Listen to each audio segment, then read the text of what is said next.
Hello, welcome everyone. Myself Amit Maurya. Welcome to my new and amazing session in which we are going to solve previous year question of JEE Mains of the chapter Chemical Bonding. Our first question is MCQ single correct answer.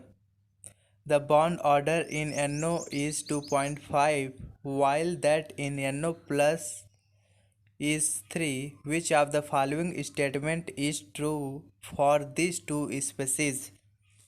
Option number A, bond length in NO plus is greater than NO. Option number B, bond length is unpredictable. Option number C, bond length in NO plus is equal to that in NO. Option number D, bond length in NO is greater than in NO plus.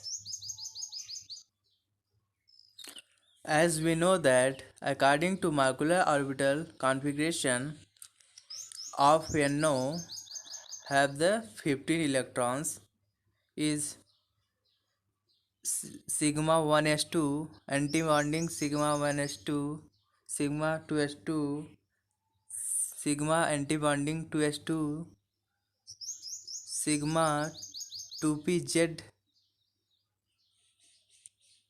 Pi 2pz का pi 2px का square equal to pi 2py anti bonding pi 2pz pi 2px equal to pi 2py। Okay, जैसा कि हम ये configuration according to molecular orbital theory जानते हैं। ठीक है, द बॉन्डिंग इलेक्ट्रॉन्स की संख्या कितनी होगी इस कॉन्फ़िगरेशन ऑफ NO में? बॉन्डिंग इलेक्ट्रॉन की संख्या कितनी होगी? 10 होगी और एंटी बॉन्डिंग की 5 होगी।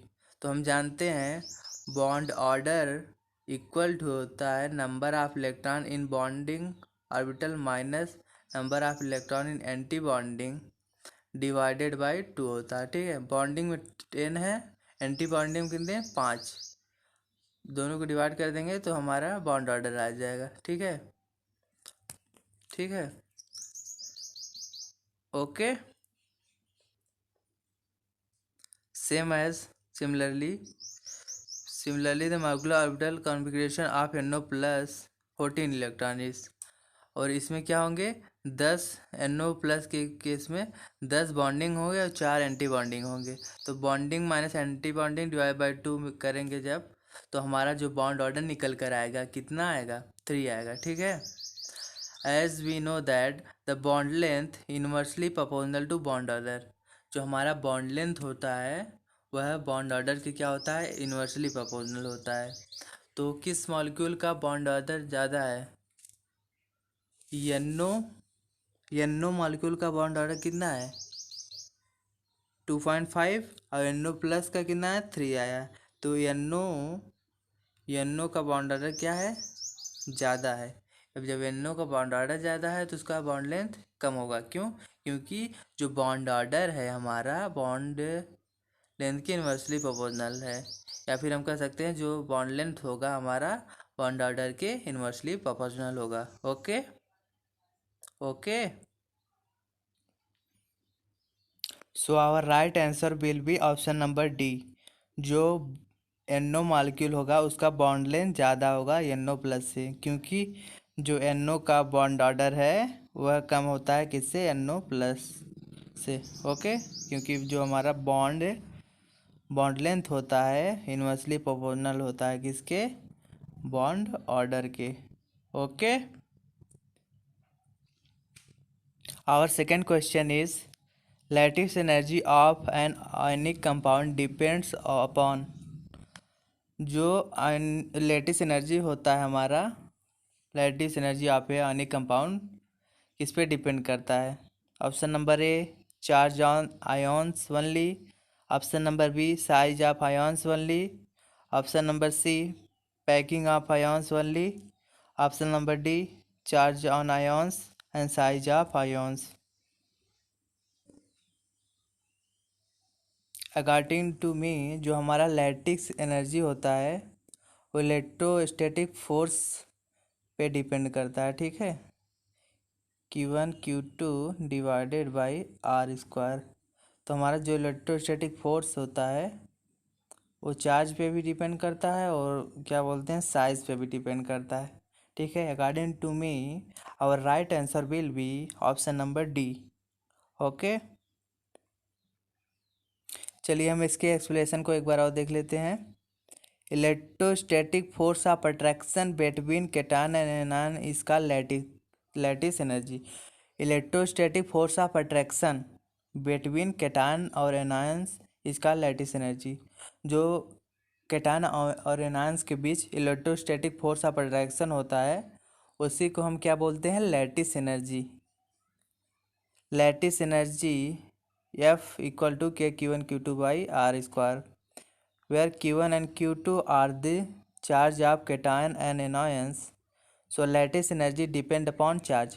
जो हमारा लैटिस एनर्जी किस पे डिपेंड करेगा, चार्ज पे डिपेंड करेगा। Okay, R is the distance between centre of ion and R equal to R plus R minus, where R plus is the radius of cation and R minus is the radius of anions. So more the size of ion, less the value of lattice energy। More the जितना ज़्यादा size होगा molecule का उतनी ही कम lattice energy होगी। So we can say that the lattice energy directly proportional to charge on, sorry new page पे हम अच्छे से बताते हैं आपको। जो हमारी लैटिस एनर्जी होगी वो डायरेक्टली प्रोपोर्शनल होगी चार्ज ऑफ कैटायन और एनायंस के। और लैटिस एनर्जी किसके इन्वर्सली प्रोपोर्शनल होगी, साइज ऑफ कैटायन और एनायंस के इन्वर्सली प्रोपोर्शनल होगी लैटिस एनर्जी हमारी। ओके, और हम यह कह सकते हैं कि जो हमारी लैटिस एनर्जी होगी वह चार्ज पे भी डिपेंड करेगी और साइज पे भी डिपेंड करेगी, क्योंकि जो लैटिस एनर्जी होता है क्या होता है हमारा इलेक्ट्रोस्टैटिक फोर्स ऑफ अट्रैक्शन होता है किसके बीच, कैटायंस और एनायंस के बीच। Okay, so our right answer will be option number D। Lattice energy depends upon charge on ion and size of ion। Okay, our so next question is the decreasing value of bond angle from NH3 to SbS3 down the group 15 of periodic table is due to। जो decreasing value of bond angle होता है from NH3 to SbS3 down the group 15 of periodic table is due to. Option number A increasing bond pair repulsion. Option number B increasing p orbital character in sp3। Option number C decreasing lone pair bond pair repulsion. Option number D decreasing electronegativity. As we know that जो हमारा bond angle होता है, bond angle वह size के क्या होता है, inversely proportional होता है, ठीक है। तो हमारा नाइट्रोजन का जो साइज है NH3 है SbS3 में, तो किसकी साइज़ बड़ी है, SbS3 की साइज़ बड़ी है। जब साइज़ बड़ी होगी तो बॉन्ड एंगल कम होगा। ओके, और NH3 के केस में क्या है, NH3 केस में NH3 की साइज़ छोटी होगी तो बॉन्ड एंगल ज़्यादा होगा। ओके,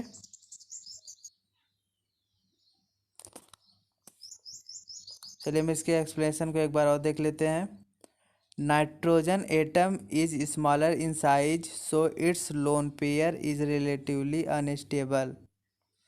जो हमारा नाइट्रोजन एटम होता है उसकी साइज़ क्या होती है, बहुत छोटी होता है, बहुत छोटी साइज होती है, जिसके कारण जो उसके पास लोन पेयर है, लोन पेयर इज अनस्टेबल होता है।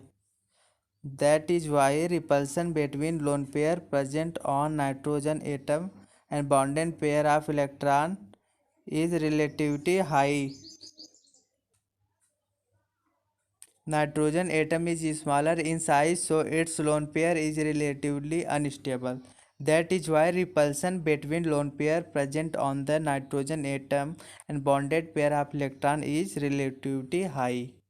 जो रिपल्स देखिए, जो हमारा नाइट्रोजन एटम होता है उसकी साइज क्या होती है, बहुत छोटी होती है, जो कि जिसके कारण जो लोन पेयर होता है नाइट्रोजन के ऊपर वह क्या होता है, रिलेटिविटी अनस्टेबल होता है. दैट इज वाई रिपल्सन होता है between lone pair present on nitrogen atom and bonded pair of electron. Bonded pair of electron और लोन पेयर के बीच रिपल्सन जो होता है बहुत हाई होता है. Okay. But size of sp is more, so its lone pair is relatively stable. relativity stable होता है, जो कि जो हमारा क्या होता है एस बी होता है उस पर जो लोन पेयर होता है वह क्या होता है, स्टेबल होता है. क्यों होता है, क्योंकि इसकी साइज क्या होती है, बड़ी होती है. That is why it does not that is why it does not want to participate in bond pair lone pair repulsion and decrease lone pair bond pair repulsion.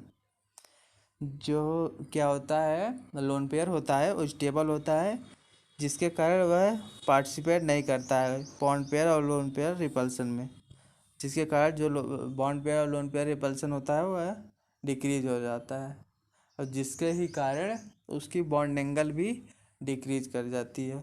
और उसके केस में जो हमारा क्या था NH3 था, उसके केस में बॉन्ड एंगल बढ़ जाता.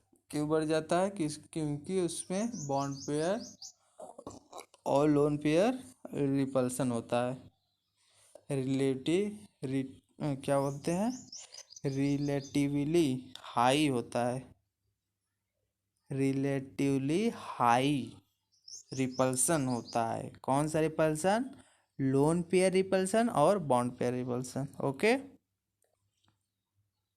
सो our right answer will be option number C, decrease lone pair bond pair repulsion, जिसके कारण जो हमारी क्या बोलते हैं बॉन्ड एंगल डिक्रीज कर जाती है. Okay. Our next question is the charge size ratio of cation determines its polarizing power. Which one of the following sequence represents the increasing order of polarizing order of the polarizing power?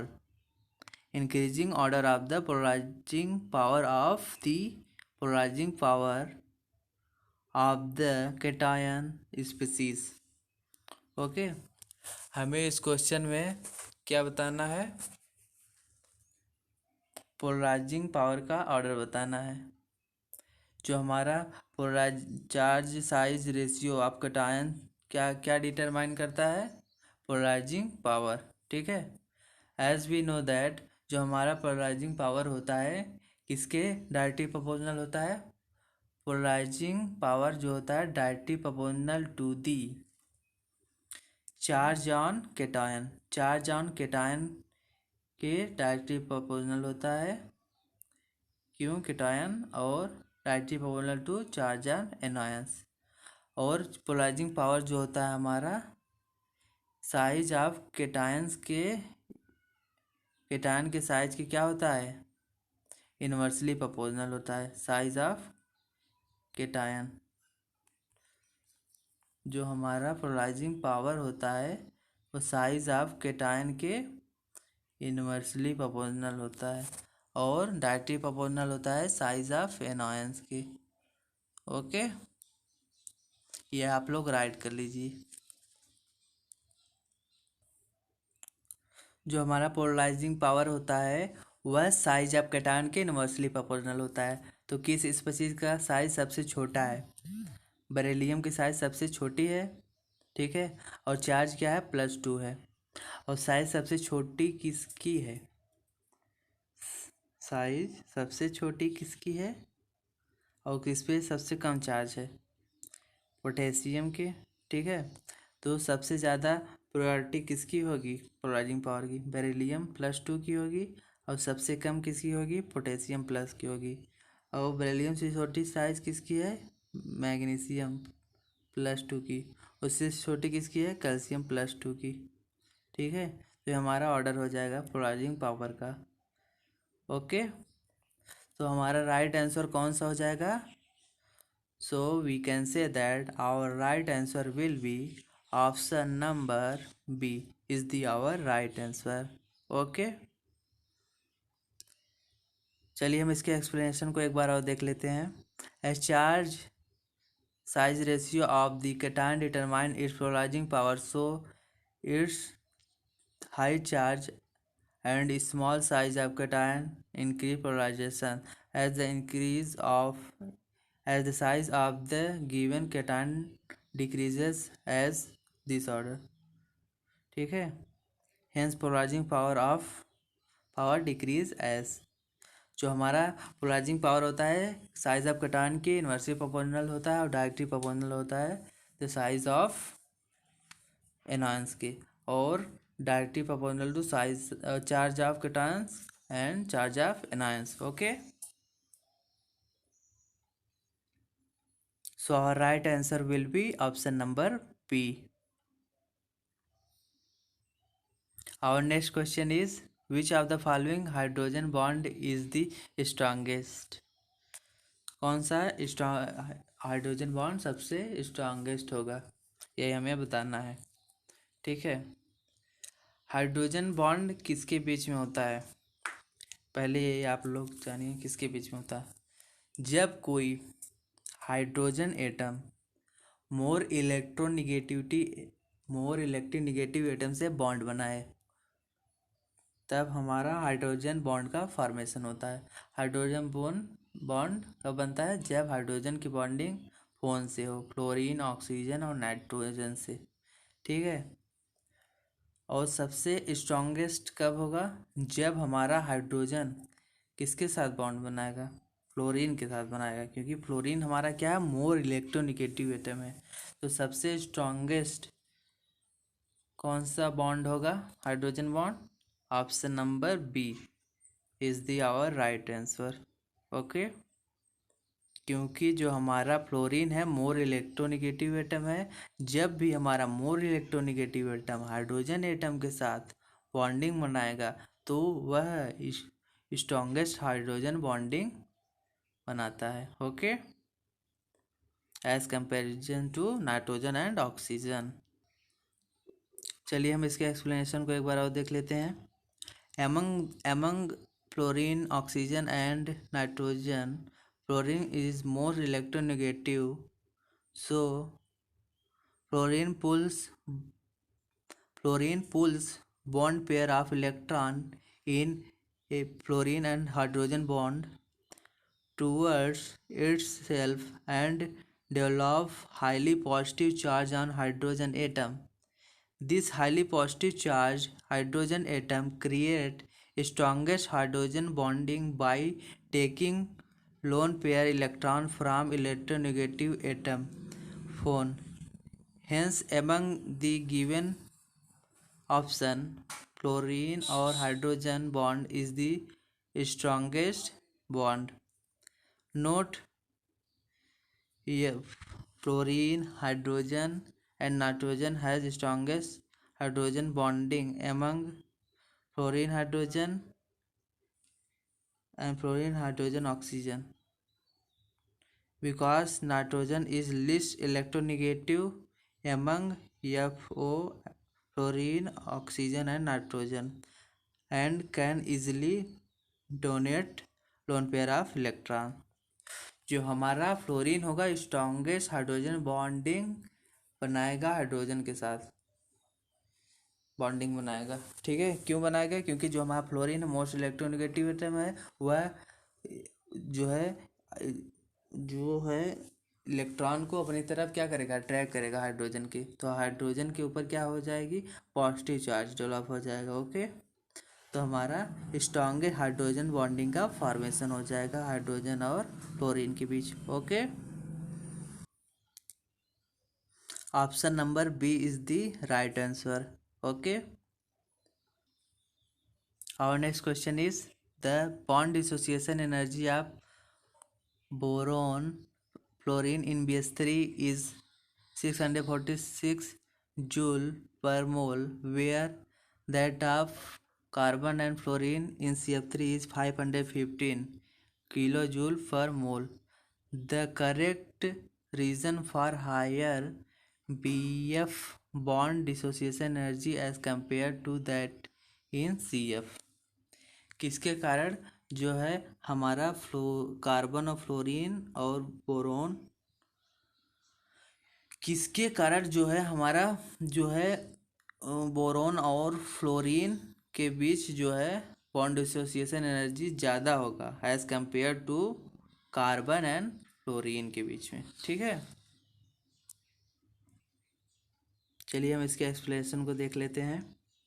In B F three boron is sp2 hybridized. BF3 में जो boron है हमारा sp2 hybridized है. By back bonding method strong p bond is created between filled p orbital of fluorine and vacant p orbital of boron, which lead to shortening of BF bond length, will result in higher bond dissociation energy of the BF bond. जो हमारा boron है sp2 hybridized है fluorine के साथ, और इसमें क्या है बैक बॉन्डिंग भी हो रही है. कौन सी बैक बॉन्डिंग हो रही है? P pi back bonding. Okay.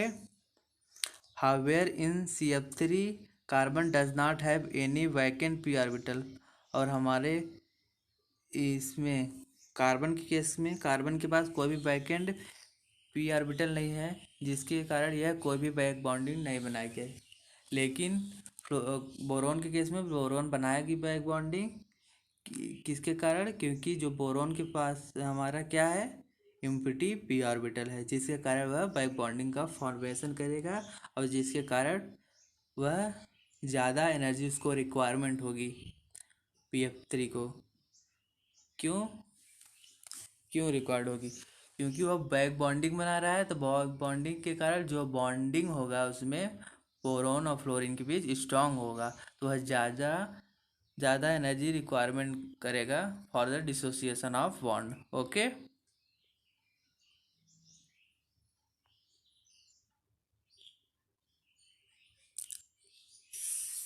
Significant p pi interaction between boron and fluorine in BF3, where there is no possibility of such interaction in carbon and fluorine in CF3. Okay, so our right answer will be option number B is our right answer. Okay. Our next question is, which of the following pair of species have same bond order? कौन सी species के पास same bond order है? देखिए, carbon के पास 6 electron है, nitrogen के पास कितने हैं?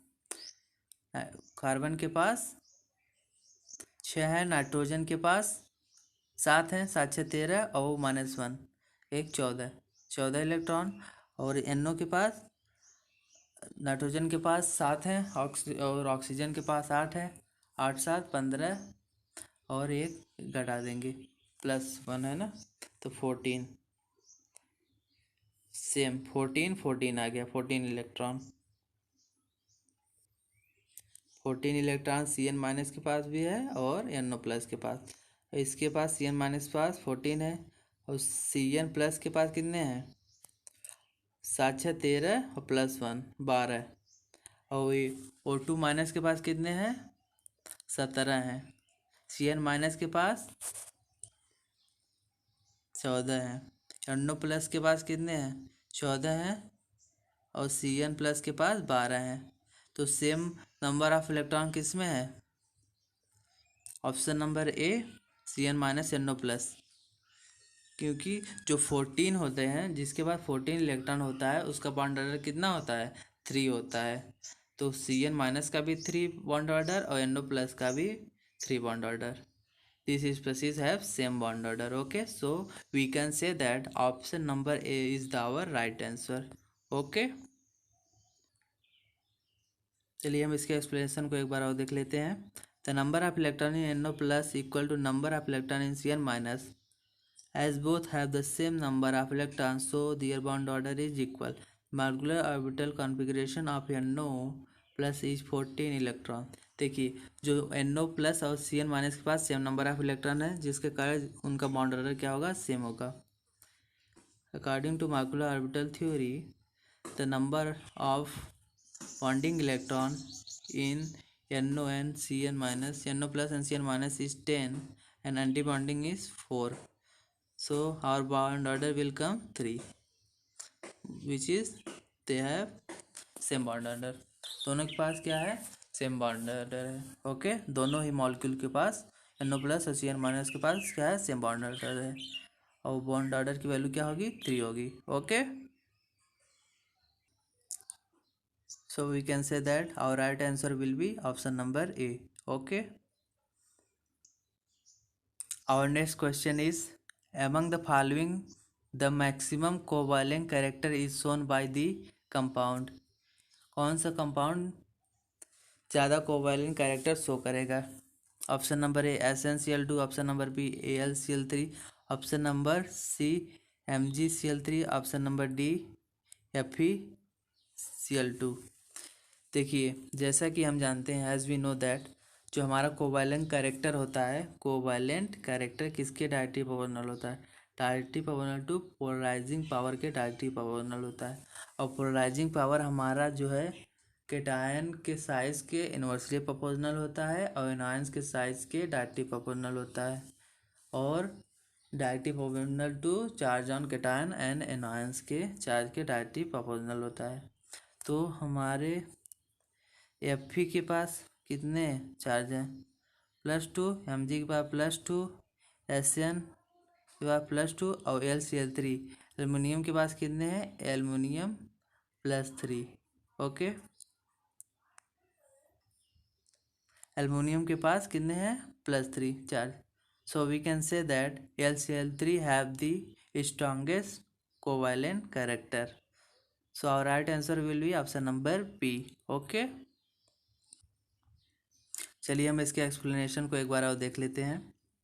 Charge of cation, size of cation is called polarizing power. Charge of cation, size of cation is called polarizing power.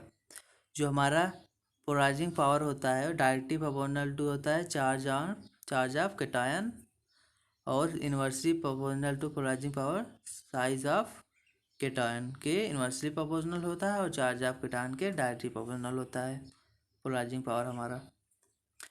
Here Al3 is satisfying the above two condition. Aluminum is in +3 oxidation state and also have small size, so it has more covalent character. जो हमारा aluminium है उसका oxidation number +3 है, जो कि और molecules के comparison ज़्यादा है और उसकी साइज़ भी क्या है, छोटी है, जिसके कारण उसका जो है कोवैलेंट कैरेक्टर ज़्यादा होगा. Okay, so our right answer will be option number B. Okay, our next question is, in which of the following pairs the two species are not isostructural. कौन से दो मॉलिक्यूल आइसोस्ट्रक्चरल नहीं है. ओके, देखिए जैसे कि हमारा क्या है, CO3 minus, CO minus, O minus. ठीक है, इसमें क्या है, कार्बन कितने बॉन्ड बना रहा है, 4 बॉन्ड, 3 सिग्मा 1 पाई. हमारा कार्बन कौन से हाइब्रिडाइजेशन में है, sp2 हाइब्रिडाइजेशन में है. और NO इसमें कौन से क्या है, क्या हाइब्रिडाइजेशन होगा, इसमें भी sp2 होगा और इसमें भी sp2 होगा। दोनों ही मॉलिक्यूल क्या है, sp2 हाइब्रिडाइज है, तो दोनों का स्ट्रक्चर क्या होगा, सेम होगा। दोनों ही मॉलिक्यूल क्या होंगे, आइसो स्ट्रक्चरल होंगे। ओके, चलिए हम ऑप्शन नंबर बी को भी चेक कर लेते हैं। जैसे हमारा सिलिकॉन क्लोरीन के साथ बॉन्डिंग किया SiCl4, तो किस इसमें सिलिकॉन की हाइब्रिडाइजेशन क्या होगी, sp3 होगी। जब हम PCl4 का भी बनाएंगे तो उस केस में भी हाइब्रिडाइजेशन कितना होगा, हाइब्रिडाइजेशन कितना होगा, sp3 होगी। दोनों ही मॉलिक्यूल क्या है, आइसो स्ट्रक्चरल हैं। जो हमारा फॉस्फोरस है वो भी sp3 हाइब्रिडाइजेशन में है और सिलिकॉन भी। Okay, so we can say that both molecule are in isostructural. Okay, दोनों ही मॉलिक्यूल आइसो स्ट्रक्चरल हैं। चलिए हम ऑप्शन नंबर सी की तरफ आगे बढ़ते हैं। देखिए हमारा जो फॉस्फोरस है फ्लोरीन के साथ CF5 में 5 बॉन्ड बना रहा है, 5 बॉन्डिंग बना रहा है, तो हमारा जो फॉस्फोरस होगा क्या हाइब्रिडाइजेशन हो गया उसका, sp3d मतलब ट्रेंगुलर बाई पिरामिडल शेप होगा PF5 का। ठीक है, PF5 का याद कर लीजिए, sp3 ट्रेंगुलर पिरामिडल। ओके, और हमारा ब्रोमीन BrF5 के साथ 5 बॉन्डिंग बना रहा है फ्लोरीन के साथ। ठीक है, तो इसमें कितने 5 बॉन्ड होंगे, और फिर भी इसके बाद एक लोन पेयर बच जाएगा ब्रोमीन के पास, क्योंकि ब्रोमीन के जब हम इलेक्ट्रॉनिक कॉन्फ़िगरेशन करेंगे तो 7 इलेक्ट्रॉन उसके आउटर मोस्ट ऑर्बिट में होते हैं, तो 5 बॉन्डिंग बनाया तो एक लोन पेयर उसके पास रह गया। ठीक है, तो क्या उसका हाइब्रिडाइजेशन होगा, sp3d2। शेप क्या होगी इसकी, square pyramidal. Okay, so we can say that option number C is our right answer, because PF5 have structure of triangular bipyramidal and BrF5 have square pyramidal structure। Okay, चलिए हम इसके explanation को एक बार और देख लेते हैं। PF5 sp3d hybridized and shape is triangular pyramidal. जो हमारा PF5 है sp3 हाइब्रिडाइजेशन में क्या होगा, हमारा फॉस्फोरस एटम होगा। ठीक है, जिसके कारण उसकी जो क्या होगी, शेप होगी, क्या होगी, ट्रेंगुलर पिरामिडल। और in case of BrF5 5 bond pair and 1 lone pair present, so sp3d2 hybridized and shape is square pyramidal। Okay, these both molecule do not have isostructural, do not isostructural, दोनों ही molecule आइसोस्ट्रक्चरल नहीं है, because दोनों की जो shape है क्या है, डिफरेंट है। Okay, so our right answer will be option number C. Okay, we should proceed to our next question. In which of the following pair of molecule ion both the species are not likely to exist? Which of the following pair of the molecule ion both the species are not likely to exist? Okay, चलिए हम देखते हैं अपना next question क्या है। कौन से ऐसे दो स्पीसीज है इस ऑप्शन में जो कि दोनों ही क्या एग्जिस्ट नहीं करते हैं। ओके, यही फाइंड आउट करना है। As we know that helium 2, जो हमारा हीलियम 2 होगा उसके पास 4 इलेक्ट्रॉन होंगे। ठीक है, σ1s2 एंटी बॉन्डिंग 1s2। ठीक है, तो 2 इलेक्ट्रॉन बॉन्डिंग में, 2 एंटी बॉन्डिंग में हो जाएंगे। तो जब हम बॉन्ड ऑर्डर निकालेंगे तो बॉन्ड ऑर्डर कितना आएगा, 0 आएगा। Bonding number of electron in bonding minus number of electron in anti bonding divided by 2। Bond order क्या हमारा आया निकल के 0, हीलियम 2 का, ठीक है। बॉन्ड ऑर्डर क्या आया 0, ओके।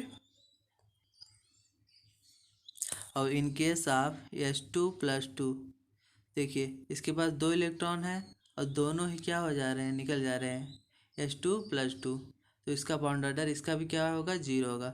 दोनों ही मॉलिक्यूल H2+2 और हीलियम 2 का दोनों का ही बॉन्ड ऑर्डर 0 होगा। जब किसी भी एटम का बॉन्ड ऑर्डर 0 हो तो वह स्पीसीज क्या होंगे, एग्जिस्ट नहीं करते हैं।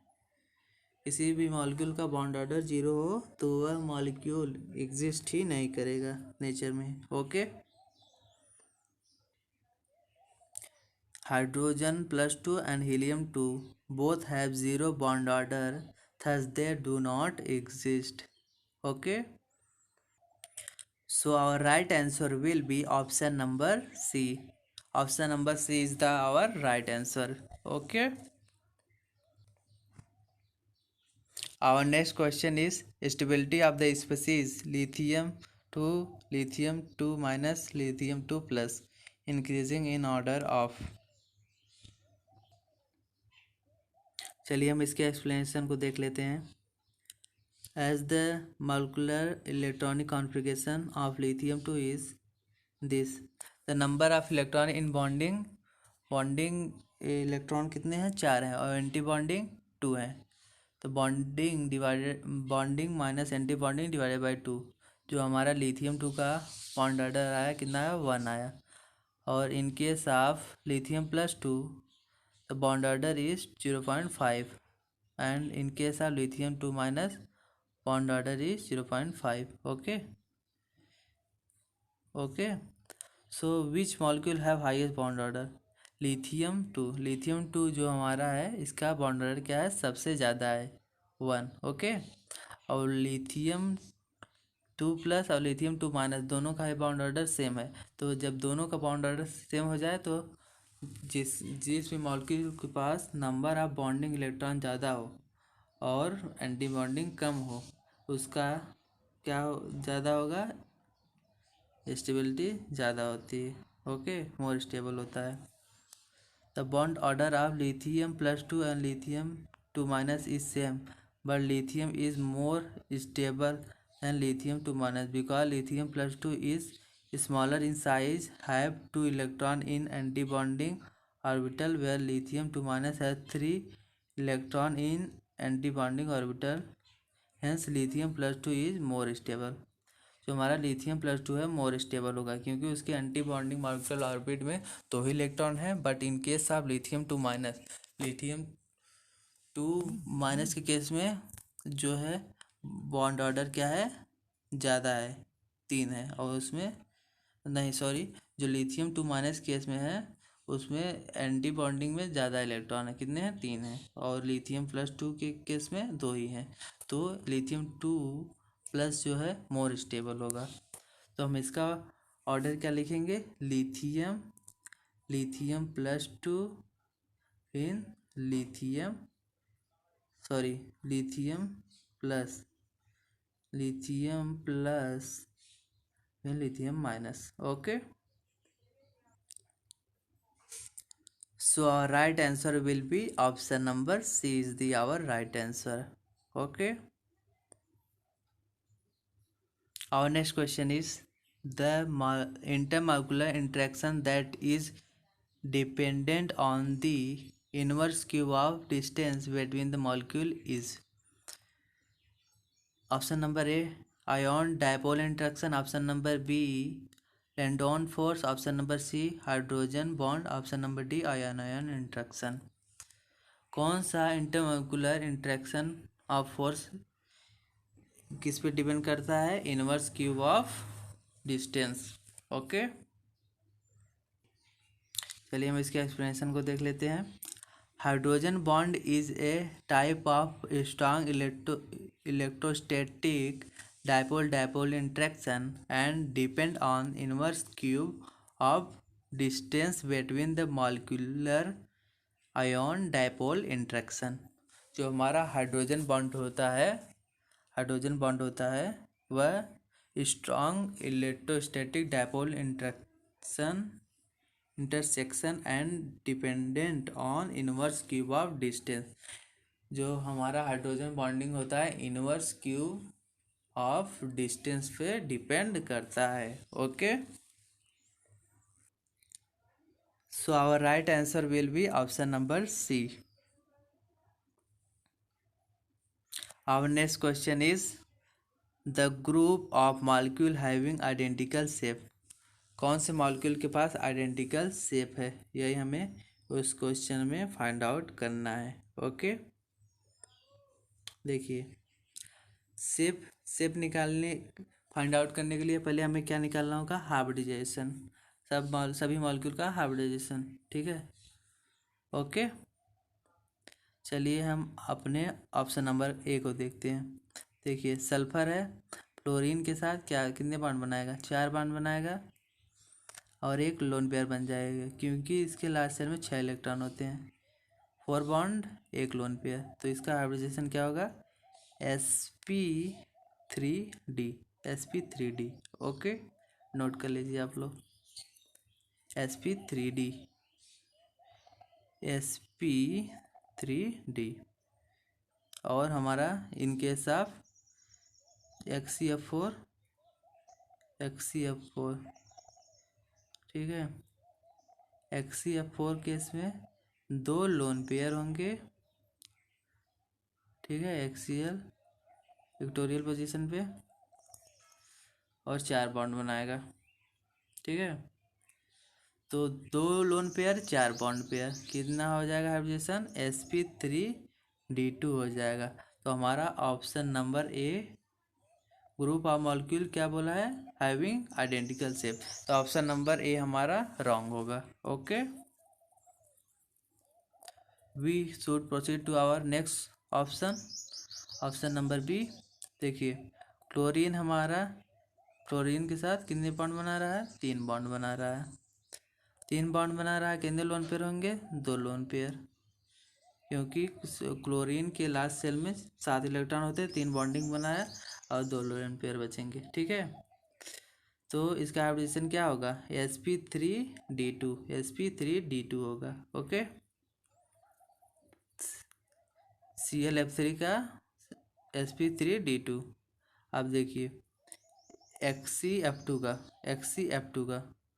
ओके, देखिए जीनोन 0, फिर उसके बाद फ्लोरीन, 2 फ्लोरीन और 1 ऑक्सीजन, ठीक। अब कितने इलेक्ट्रॉन बचे हैं इसके पास, 4 बॉन्डिंग बना लिए, 2 लोन पेयर बचे अब, ठीक है। तो इसका हाइब्रिडेशन कितना हो जाएगा, sp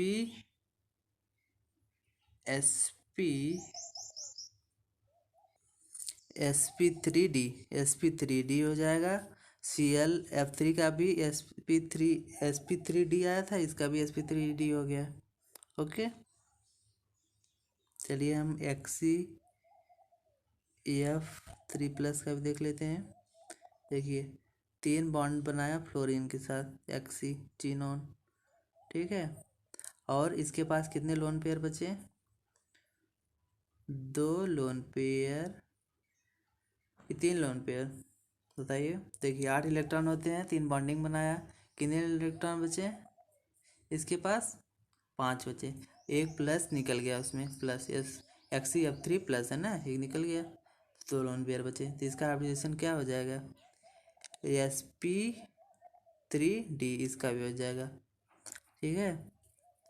तो जो हमारा कंक्लूजन निकल कर आया, जो हमारा ऑप्शन नंबर बी होगा, राइट आंसर होगा। Okay, because all this species have same shape, जो इनका शेप है सेम है, ठीक है। उसके हाइब्रिडेशन क्या है, सेम सिमिलर है, जिसके कारण उसका शेप आइडेंटिकल है। ओके, चलिए हम इसके एक्सप्लेनेशन को एक बार और देख लेते हैं। देखिए ClF3 का भी स्ट्रक्चर बना के हम उसका हाइब्रिडेशन निकालेंगे, sp3d आएगा। HCOF2 का भी निकालेंगे, हाइब्रिडेशन आएगा sp3d, और HCF3 प्लस का निकालेंगे तो क्या आएगा, sp3d, ठीक है। All molecule have sp3 hybridization and 3 bond pair and 2 lone pair, hence all have the same identical structure. सबका आइडेंटिकल स्ट्रक्चर होगा टी शेप, ठीक है, क्योंकि इसके पास 3 बॉन्ड पेयर हैं और 2 लेन पेयर हैं सभी मॉलिक्यूल के पास. Okay,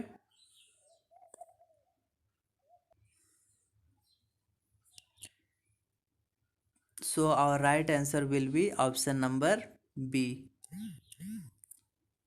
Thank you to you all my dear friends. Okay, thank you.